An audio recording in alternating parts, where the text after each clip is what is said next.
कैसे हैं आप लोग। आप सभी का मेरे यूट्यूब चैनल में बहुत बहुत स्वागत है।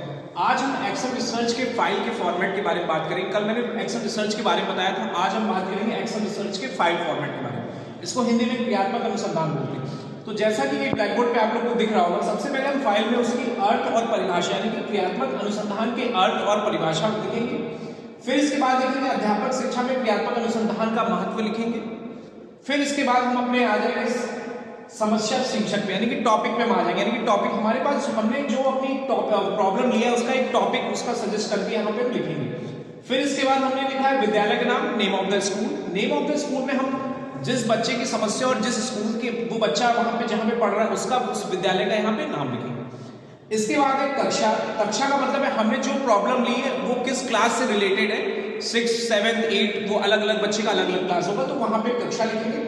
इसके बाद विद्यार्थियों की संख्या, विद्यार्थियों की संख्या का मतलब हमें उस क्लास में टोटल नंबर ऑफ स्टूडेंट्स कितने उनकी हम यहाँ पे एक संख्या लिखेंगे। इसके बाद है अनुसंधानकर्ता का विवरण। अनुसंधानकर्ता का विवरण यानी कि रिसर्चर जो हम लोग हैं, यानी कि जो फाइल बच्चा बना रहा है उसको लिखेंगे। तो यहाँ पे बहुत है, नेम लिख सकते हैं, एज लिख सकते हैं और उसकी एजुकेशनल क्वालिफिकेशन या 3 पॉइंट्स अनुसंधानकर्ता के विवरण में यानी कि डिटेल्स ऑफ द रिसर्चर।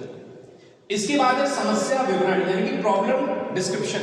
तो प्रॉब्लम डिस्क्रिप्शन में प्रॉब्लम के बारे में बताएंगे, जो आप प्रॉब्लम ने आपने जो सजेस्ट देखा है और उसको आपने जो यहाँ पे एक प्रॉब्लम लिया है तो उसके बारे में उसका विवरण यहाँ पे ब्रीफली डिस्क्राइब करेंगे। समस्या विवरण के बाद फिर हम आ जाते हैं उद्देश्य पे, हमारा क्या ऑब्जेक्टिव है उस समस्या को लेके हम उसके बाद यहाँ पे मेंशन करेंगे।